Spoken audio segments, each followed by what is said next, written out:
I've got just after 10 o'clock, so we're going to go ahead and get started. Thank you for joining us today, Friday with Phipps. We were just here on Tuesday, and just reminiscing how full this room was. Really pretty neat. It was a great meeting. Thank you for joining. Today's agenda will follow similar topics as we usually do in this setting. We've got Associate of the Month we're excited to announce. Some new COVID-specific updates that I think is an exciting next step for us, so we're excited to share those. Some department updates, and then resident council update. On the screen, you'll see our list of associates that were nominated, again, via the cards that were shared, as well as many emails. And again, as always, we're so grateful and appreciative for those messages and notes. We do share them with the team, and certainly lift and brighten their day. Without further ado, Mindy, if you will join me up.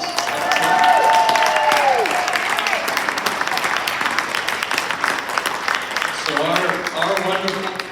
our wonderful Mindy, hopefully you all know Mindy by now. Mindy received several nominations this month.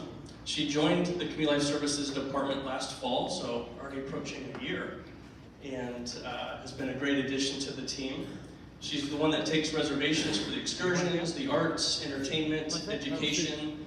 She is the creative one behind the scenes as we look at Touchtown and all the announcement pages and the centerpieces that go out for all the events. So wear many hats, and we're so grateful to have her on our team, so congratulations.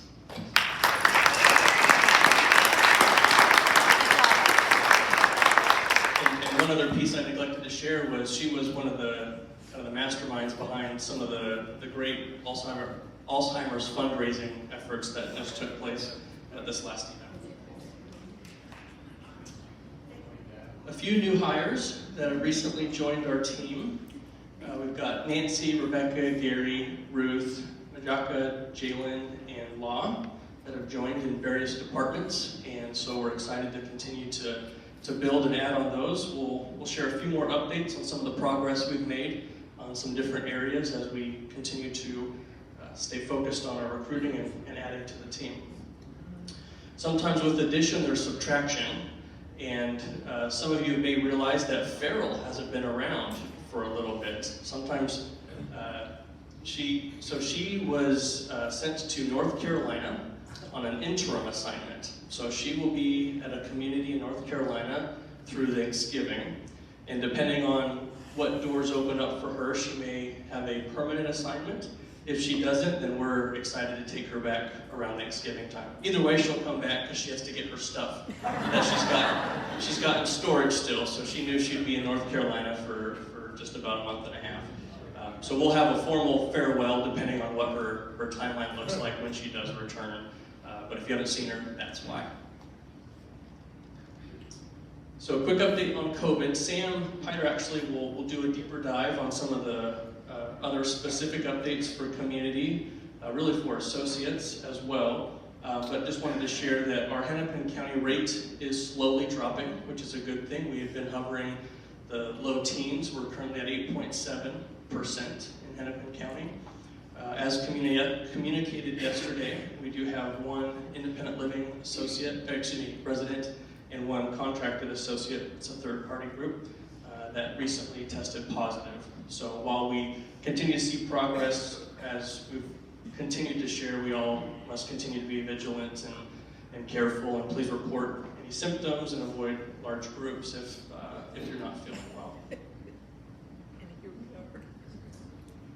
A couple updates for voter registration. So we have coming up on Tuesday next week, the 11th, from 10 to 11 in the Sunroom. We'll have a short presentation presented by the League of Women Voters, and at that you will receive more information on when and where to vote and who's on the ballot. They will bring paper voter registration applications and absentee ballot requests, and we'll have laptops available to help support that process if you're interested in doing that. You'll need a Minnesota driver's license or an ID with the last 4 digits of your social security number. to register for an absentee ballot. So more to come there, but if that's of interest to you, that'll be on Tuesday next week. October calendar has a lot going on. If you haven't had a chance to take a peek, please do. There's a lot of excursions and entertainment and events going on. And we're now broaching some of that colder weather. So we get some nice days and some colder days. So we're enjoying what we've got. As we cap off the Active Aging Week, hopefully you've enjoyed some of the events and have had an opportunity to participate. We will have a tailgating party this afternoon and invite you to wear your favorite team. Go Chargers. Any Chargers fans? And then we'll have some games and contests, snacks and beverages. Do what? Yeah, let's go by. I'm with it. We've got a sandhill crane migration that will take place later this month, October 26th. And also have the high school presentation Frankenstein. For those of you that know Caden on our food and beverage team, he will be part of that team that's performing. So that'll be on October 14th. Our very own Gail Vetter will be leading a cupcake decorating event in the Creative Arts Studio at the end of this month, on October 28th, so that should be a lot of fun. And then Charles Austin had a great costume last year. We're excited for the Halloween party on the 31st. That'll be here in the auditorium. It'll follow a similar format to what we did last year, and there'll be prizes and drinks and a lot of fun.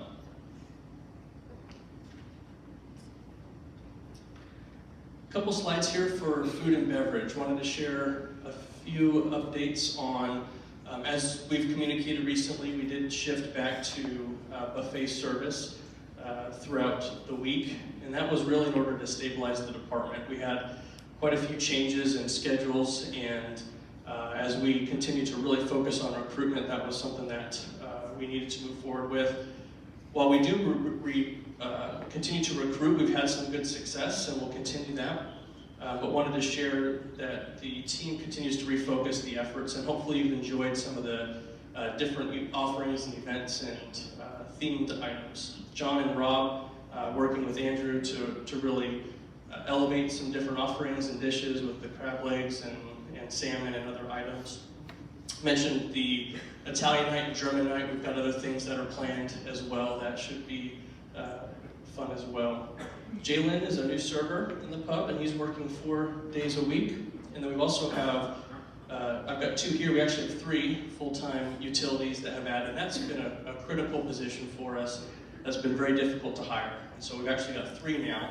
And so that really gets us in a much better position as we move forward and try and fill a few more of these spots. Fatimata and Roosevelt are 2 that are already in place there. We also have deployed wage increases for our front of the house team.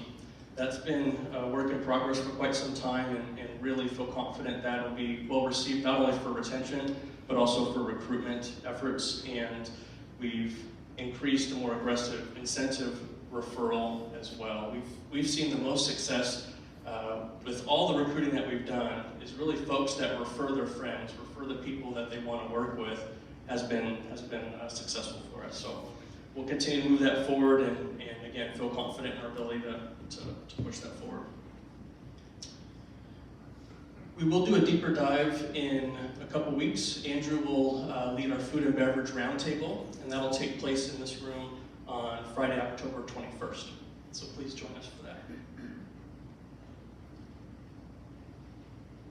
Plant operations. So emergency pull cords was a request for quite some time, and we've added those in the underground garage area. We're still working on improving the signage around that so it's more visible and easily noted, so if there ever is an emergency, be able to quickly pull them. We did add 10, and so each wing or cutout, however you look at it as you're walking down the center, each wing that comes out will be a pull cord. And so again, we're looking at some other more visible signage to help support that. We're excited to welcome Chad Barton, who is a new associate for our maintenance team. Also have some good interviews in progress as well. Chad will start next week, and we have 2 other positions that are, again, in progress. A reminder on battery recycling. Please bring them to the front desk in a Ziploc bag or a disposable container with a lid, and we'll be happy to take care of those for you. Tomato plants. If Michael and our gardening crew set you up with a tomato plant and you'd like to have that removed, please put in a work order whenever you're ready, and our team will be happy to go grab that. And then also we have some work planned on the pond on Cheshire Parkway in 57th. As that area grows up, it has some visibility views that are blocked, and so we'll get that cleaned up for safer traffic lines as folks look to cross the street or navigate that sidewalk area. A while back, we had requested some ideas for our robot vacuum. And just like we did with Trilly Yum, our serving robots in the restaurant, we also have solicited names for our vacuum. And there's some good ones up there. If you can read some of the sideways ones. And so we had good fun working through that. Thanks for those that contributed. There were some really good ones up there. But without further ado, the winner of our new named vacuum is Meryl Sweet.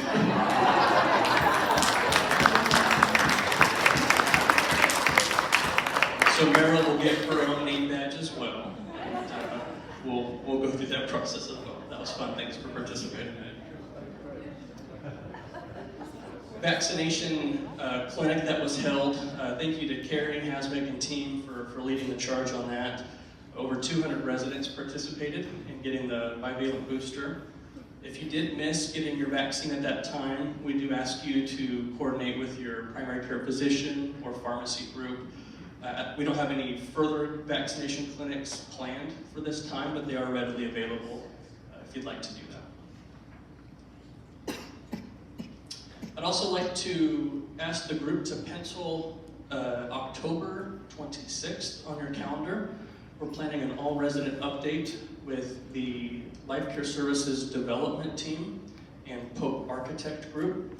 And so this will be some long overdue updates on where the status of that project is. And so I invite you to join. We'll have more communication go out as we finalize some of those details. But again, October 26th, that's a Wednesday, for a Phase 2 update. What time? Time will be confirmed, but looking at probably that 10, 11 mark, similar to where we do these normal meetings. Sales and marketing update. We have continued to move forward with the priority reservation process, but we do have 97% closed, 3 that are unclosed but sold. And the wait list continues to grow, as well as the priority deposit. So again, appreciate all those that continue to support those efforts and serve as ambassadors. In that same vein, again, friends make the best neighbors. And so thank you to all those that have referred folks, and continue to invite them to attend any upcoming priority events. We do have 2 off-site events that will take place this month, and we are looking at a weekend event too. So that will continue. And also a thank you to the many residents that have volunteered some time to support the marketing team. We still miss Stephanie and continue to interview for her backfill, but those that have helped put together some packets and other piece of information is very much appreciated. So I will turn it over to Sam for some additional updates.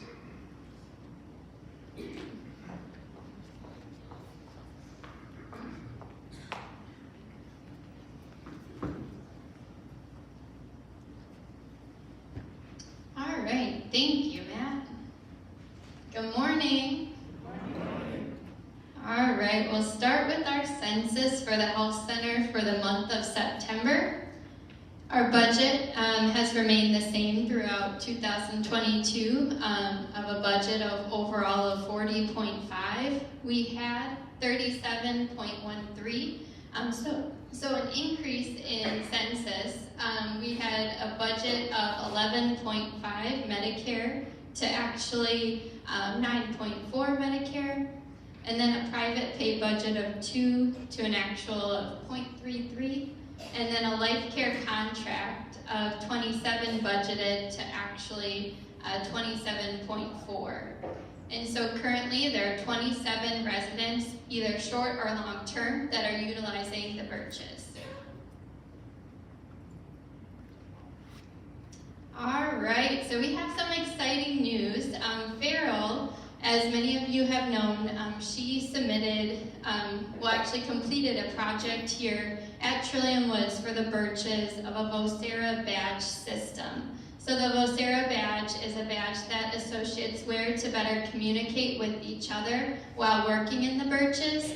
And so she submitted that project to McKnight's, which is a publication company. They put out newsletters, articles. They also host conferences, a big part of the long-term care community. And so she submitted our project, our Vocera project, to McKnight's.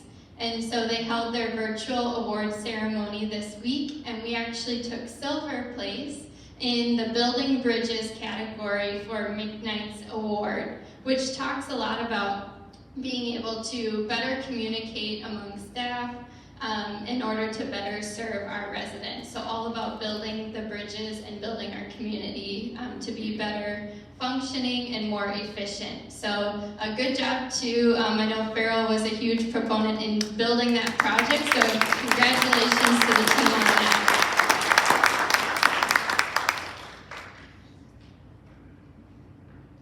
All right, so I know that Matt had let us know that there would be some updates that we'll be going through today about screening and different COVID-related updates. And so this update came through just this past week.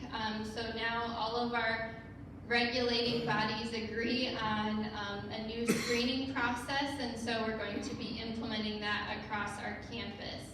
And so what that'll mean is for people visiting, we will still be using the AccuShield sign-in platform for visitors, but it will not include the COVID-19 questions that we have become so familiar with. But we will be putting out signage, and so it's an expectation that people are passively screening. And so that's the new way that the government recommends that we screen people to kind of get back a little bit more to normalcy, which I think we're all excited to kind of move past some of these things and get a little bit more back to normal. So for visitors, they'll still be checking in with AccuShield. If you have been around when associates have come in for their shifts, you would see that they also have been checking in. And with that AccuShield system, now they will no longer have to check in. It'll also be a passive system for them. So they will see the signage and follow as according. As far as mask usage, because this kind of all ties together, mask usage in the independent living, we know, is something that we are not requiring, and we're continuing to follow that. But in the health center, we are still requiring mask usage based upon transmission rate. And although our overall county level of COVID is low, the transmissibility, or how much we can give it to each other, primarily because we're probably in the Hennepin County, which is Minneapolis, it remains high. So while it's high, we're still requiring mask usage in the Birches. If it stays at a lower level for a period of about 2 weeks, then we can assess if we can move to differing our mask requirement in the Birches. But just a reminder too, part of this passive screening is making sure that we know to wear masks if we've been exposed and to also test. So it's a reminder to us. So there's some new guidelines on testing, and so making sure, so as independent living residents, if you're exposed, the recommendation is getting tested by that day 6 because it's more of a community requirement. So even if you don't live in Trillium Woods, that's the same standard or expectation based on the CDC guidelines. but then our requirement over in the Birches or for associates is testing a little bit more frequently. So testing on day 1, after exposure, day 3, and day 5.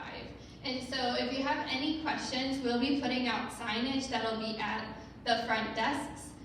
We're in the process of kind of formalizing that and making it as clear as we can. So bear with us as we'll probably be getting that out, that new signage today at some point, and updating the AccuShield system. So there's a few pieces that we're trying to put in place. We just had a meeting with MDH earlier this week, so we're trying to put this out as timely as we can, but just making sure it's not too confusing. So overall, I'll give a summary just so it's not as confusing, is that we will be no longer requiring screening for associates. So if you see them come in, they just need to make sure that they're passively screening themselves. For visitors, so if you have visitors visiting, or if you're going to the Birches, we just ask that you're passively screening yourself. And then if you have visitors from the outside, making sure that they check in with the AccuShield system as a visitor, but there will no longer be those COVID questions on the AccuShield system. So I know that's a lot of information. It will be written out and put to all residents, I believe, as well. I'm sure Rita is working on that as well. We'll be putting out communication for the Birches and Birches families and residents as well, so everyone's on the same page. But this is more so moving to kind of where we were at, more so pre-COVID, but still have some of those requirements of masking in the Birches. Rita? Guests in IL, do they need to wear a mask? Excuse me? Oh, what did you say? Guests in IL. Oh, yes. Thank you, Rita. I spend most of my time in the Birches where everyone is wearing masks all the time. So yes, it's a good reminder that we're still asking for guests to wear masks in the independent living. Thank you, Rita. That's a great reminder. Oh, I have another question over here. Okay. Is that just common area or is it in the units? The mask requirement for the visitors? Common area, says Mr. Phipps. Common areas, okay. And then also, what is considered a lower level percentage for Hennepin County so that we can start to remove some of the masks and some of the other requirements? The actual percentage rate, I'd have to check, but we follow, there's a color-coded system, and so once it gets to a different color, then it's high is one category, medium, and then low is another category. And I can't recall the exact percentage, but it says on the CDC website, and that's what we use in order to determine if we're going to be using those masks in the health center. Yeah, if you could let us know that sometime. Yeah, we can make a note of that and put that in some communication as well, so we can all keep an eye out. It is a little bit confusing, so if you're enjoying watching the CDC website, you will see that it is very confusing. It's very confusing because there are multiple things that you can look at and see different percentages. So the one that people often see, which isn't the correct one, is just about overall cases, and so that's not what the CMS and the regulatory bodies, at least for the health center, are using. They're using a transmissibility grid, so it's not as clear. So if you look, we're happy to show you where that is, but it is a little bit confusing. Rick, we'll put together some specific information on our next round of publication that there's links that anyone can look at. Okay, sorry, I want to shout. There's links that anyone can look at that'll drive where we're at from a percentage perspective. To Sam's point, what's confusing is our county level is deemed low, but transmissibility is still deemed high, and we have to go off of the transmissibility specific to mask wearing. Once we have 2 consecutive weeks below that threshold, then we can remove the mask specific to the Birches setting. Is that color-coded or percentage? It's both. It's a percent, and they give us a color code. So right now we're still red, and then we'll go yellow, and then green.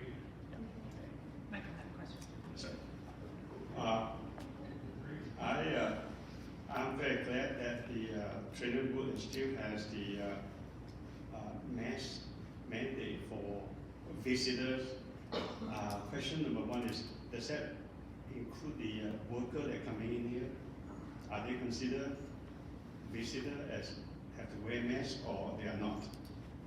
Are you Third asking party, ours? contractor. Third-party vendors. So the question was, our third-party vendors, are they considered workers as well? And the challenge with that in our independent living setting is it is a standard or guideline that we've set forth, but one that is very difficult to police. We do track, they still sign in, and they're more often than not escorted, and so we do have all of our monitoring in place, but there are many workers that may or may not do it as consistently as we may like, so that's still the expectation, but it's not a mandate per se.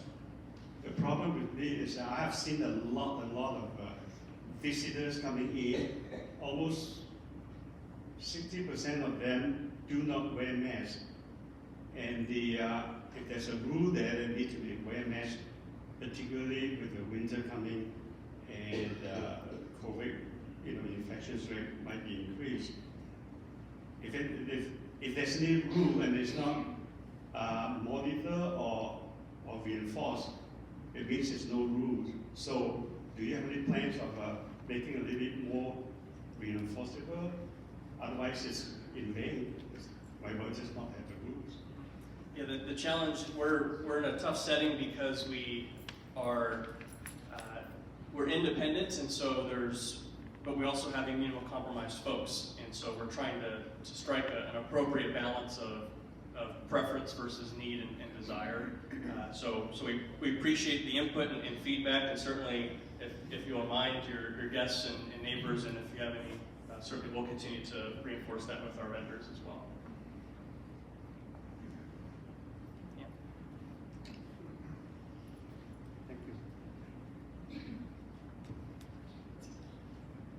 Question about the Birches. Do you have some parameters that are set for when the volunteers can come back in? I've seen a real, I think it would be really beneficial, especially for the Aspen unit, to have some more stimulation and some of the fun activities that they used to do, but I understand, and I'm just interested in knowing what your feelings are about that.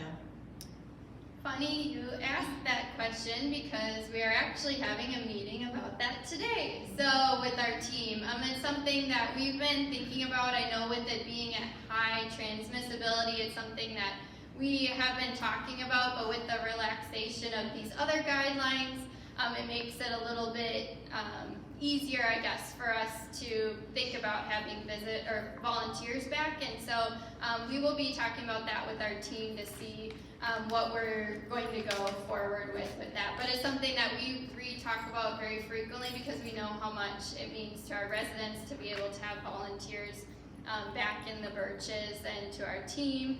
It's just so helpful to have you all, and I know we have such a great group of volunteers here at Trillium, so we are very excited for the time that we do get to do that, and just know we are actively talking about it right now. We don't have any decisions at this point, but it is a topic right now of discussion. Oh, yep. This isn't a question at all about COVID, although I suppose I should ask about it since apparently I'm on quarantine, having recently been exposed. But since Sam was up there, I thought I'd ask about staffing, since all the earlier leaders went through all the new hires. This director of nursing position apparently has not been filled, and apparently you've gotten along for several months without one, and I was wondering, do we need one? Then I looked it up online, and apparently the Department of Health says that's a linchpin position that you have to have in order to maintain your license. So are we in violation of, I read some bureaucratic rule that says he may be shut down before Christmas? What's going on there? And why do we have so much trouble? I remember this whole rigmarole in the last was a perfect fit, apparently. She was the one with big hair and all the three-letter qualifications. She came in here and she had pictures of her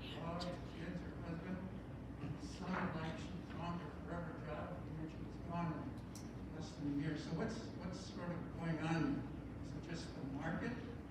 Or is there something about the job here at Trillium that turns people out before their time? Or what's the exit interviews you had people say? Can't hear. Okay, I think there was a lot to that question, so I'm going to try to make sure I hit all the pieces of the question. One of the questions was about, well, the overall question is the Director of Nursing, and so wondering an update on that position. Talking about, the other question was about the regulatory piece of having a Director of Nursing, and then just about the position in general and why it's a difficult position to retain. And so the first part of the question is overall the update on the Director of Nursing position. It's something that we hope to have news very soon. We don't want to jinx it, but we do have a really great candidate that we've been working with and hope to be able to announce them very soon here, hopefully in the month of October. And so we should be getting some news on that. They're a very great candidate with a lot of Director of Nursing experience and have actually been a part of a large organization here in Minnesota and has done a lot of really great work with them. And so hoping to be able to announce that more formally in the near future. As far as the regulatory piece, in the meantime, we have had a multi-prong approach with the clinical leadership team. We have elevated one of our nurses to be that Director of Nursing position with a lot of support. And so we have our nurse, Kim Halverson, is our registered nurse, named DON at the moment. We have Teresa Chazen, who's our MDS coordinator, so she does a lot of stuff on the back end, but has been with Trillium the whole time that we've been open and before that, and so has really been a big piece of leading the team clinically as well right now. And then we have Carla Whitty, our nurse manager, has also stepped up and taken on a lot of those responsibilities as well and has helped lead the team clinically. So it's a multi-pronged approach. We do have someone sitting in that position and named as the Director of Nursing, being Kim Halverson at the moment. But we hope to be able to announce a new Director of Nursing soon to all of you. And as far as retaining the position, it is a big position. It does come with a lot of responsibilities, much like a position like an administrator or an executive director position. It does require a lot of, even after hours types of things, a lot of additional responsibilities that I think more than just like a nurse on the floor who comes in for their shift and they leave at the end of the day and then they're done with their responsibilities. It does kind of go on, and there are a lot of responsibilities that go along with the position. We do have multi-team members involved in kind of oversight, but it is a big position. I know at every community I've been at with Life Care Services, and I counted, it's been like 6 of them, it has been a difficult position to maintain and to have. And I think it's just the demands of the position itself. That's why we do put in place other additional support. So our health center is fairly small compared to overall health centers size-wise, and so we do put additional support to be able to support that Director of Nursing position. One of those being our nurse manager position, which is Carla Whitty. So that's kind of the right-hand position to the Director of Nursing. We also have Teresa Chazen as well, and so those are kind of the support network. We also have additional team members like a resident transitions coordinator, Heidi, who kind of helps pick up all sorts of kind of extra duties. So I feel here at Trillium Woods we do provide a lot of extra support that I've seen even at other communities, and so really trying to retain the position is an important piece of the team. I know that hopefully the person that we get to announce has come with a lot of really great experience and really great ideas to be able to lead the team forward. But it's something that we continue to strive to retain that position, but we also want to make sure it's the right fit in that position as well.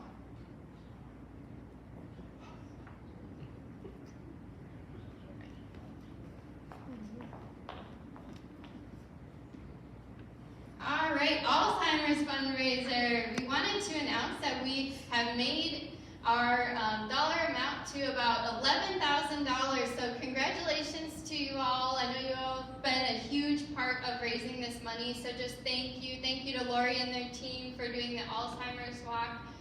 So we're really, really close to our goal. I know depending on who you talk to, sometimes our goal is 10,000, sometimes our goal is 12,000, but we're really shooting for that 12,000, so we're almost there. We're very, very, very close, and so I know we will be announcing some additional fundraising efforts prior to the end of the year, and so we're really confident that we'll be able to hit that $12,000 goal for raising money for the Alzheimer's Association. So thank you to all of you for your continued support. It's such an important organization, and so thank you so much. All right, without further ado, I'll announce Jim Irvin, your resident council president.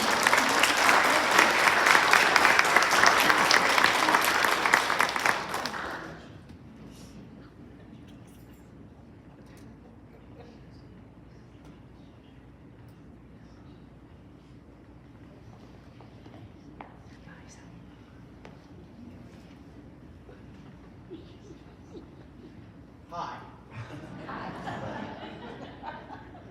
My name is Jim Irvin, and it's been that for over 8 decades. I can see some of you may be thinking, oh, not him again. And there may be a large group that say, who's he? Well, I'll address that second one quickly by saying that Liza and I arrived here, moved in late July 2015, just shortly after Trillium was opened. And we are unashamed and unapologetic when we say we love this place, have since we moved in. In other words, we're happy and we know it. And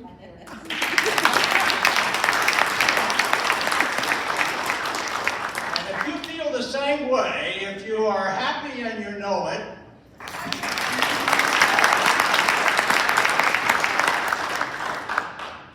all right, to business.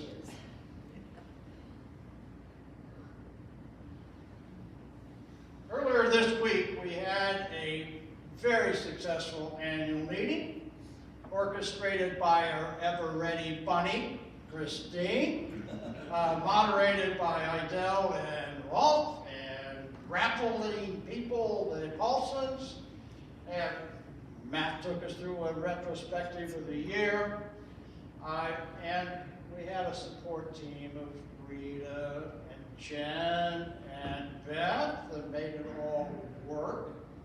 And that led up to an election overseen by our skilled election committee. And they gave us this list of the new council members for 22-23. If you're here and are able, I'd love to have each of you stand so that you can put a face and a name together. And if you're inclined to applaud them, please hold it until I get through from B to Z. Ben Barrera, been with us a long time, is our treasurer. Holly Bullock told me earlier that she would not be here due to a prior commitment. Ron Christie, Bob Griffin, Judy Hookup, Gwen Ladner, got other things on her mind, I'm sure. Barb Nemechek, oh, good for you. There she is. Barbara Ross has been our recording secretary. Norm Spitz is back. Jean Spahn has graciously accepted being corresponding secretary. Bill Stroman is back. And rounding out our trio of Barbaras, with thanks to Christine for telling me that we got 3 Barbaras on this committee. Barbara Swanson. Dick Willits is back and has agreed to be vice chairman. And the Z is Alan Zabel. Alan, here, there he is. Thank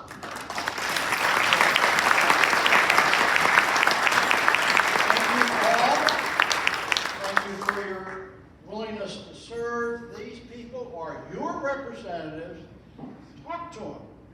Tell them how you feel. See how things are going. Let them know. That will help us all do things.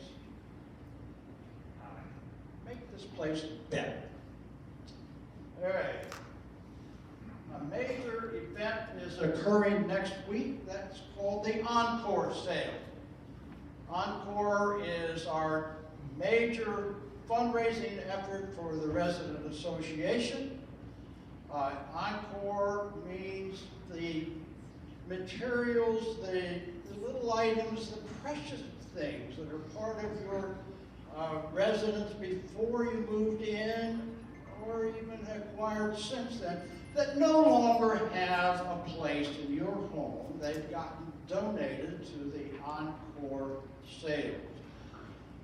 The list here is pretty long and perhaps complicated, but they're a wonderful team headed by Alice Barrera and Wanda Schoenberger, have coordinated a great group of women and men to help orchestrate through this Encore sale.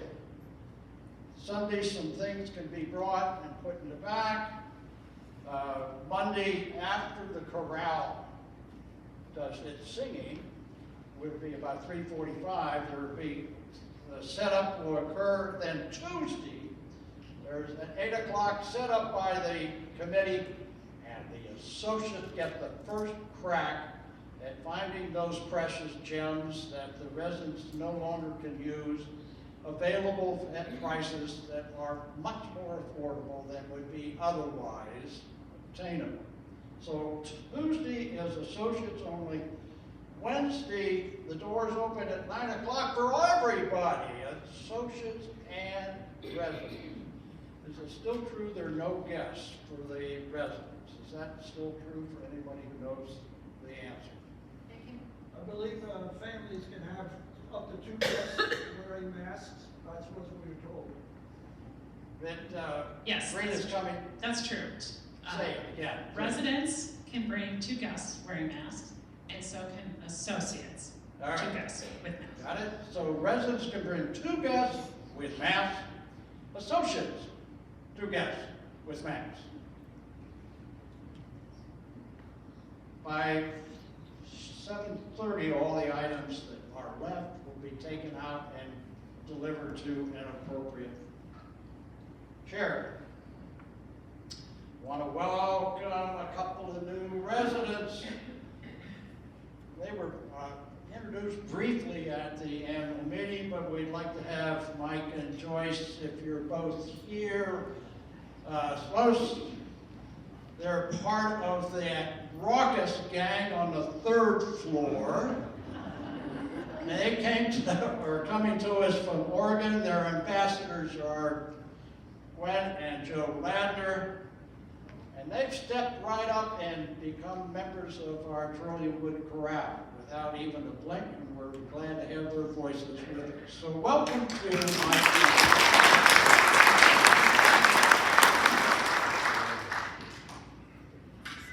Finally, when Liza and I moved here after 50 years in Connecticut, we knew almost nobody. But we were quickly embraced by a skilled staff, a kind of a nervous or skilled leadership group, and a nervous set of servers who weren't sure who all these old folks were going to be. We got to know the Birches and the wonderful care that we can expect when we some of our physical and other systems take a break and need some help.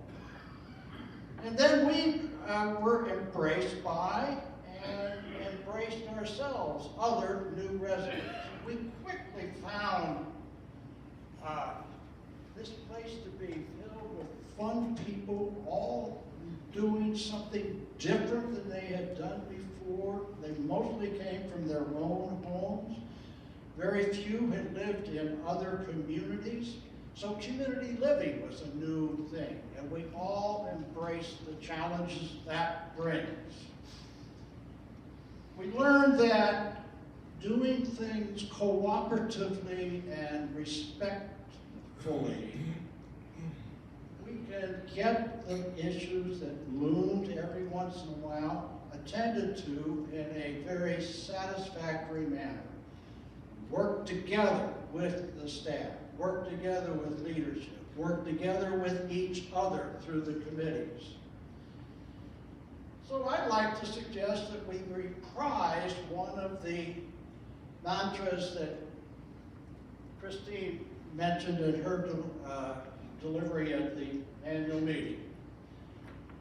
And that on this National Smile Day, Rita tells me is today, National Smile Day, we embrace this place and all the people in it.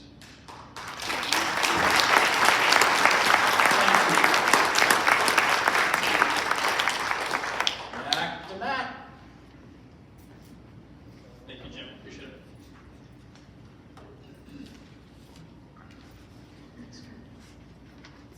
All right, before we get to our storyteller, and Mickey got some great questions. Happy to take a few others here before we wrap up.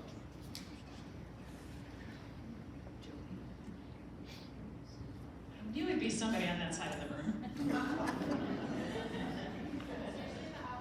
I know, Carol. One day you'll pick the right side. They have it planned out. This may be a question, I may be the only one with a concern about this, but I suspect not. The new form for the monthly accounting of whatever fees we owe is the bane of my existence. I've talked to Kim a couple, I'm sure she hates to see my name. Okay, so she has been very kind and sort of walked me through that. I understand this is a national standard, but I just personally would ask that you continue to advocate for some streamlining and some resident-friendly realignment of that. It just doesn't make sense to me. Okay?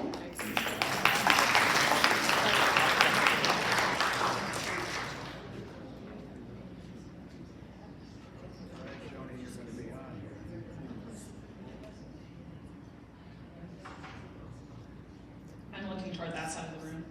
Who's going to make a run over here? Somebody? Oh.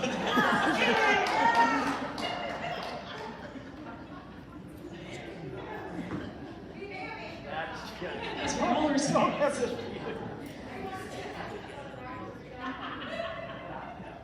Representing this side of the room. I just would like to know if there will be information coming soon as to how we might dispose of plants on our patios. Correct me if I'm wrong, but I believe you've just put in a work order, similar to the tomato plants. Any plants on your patios, our maintenance team will retrieve those and dispose properly.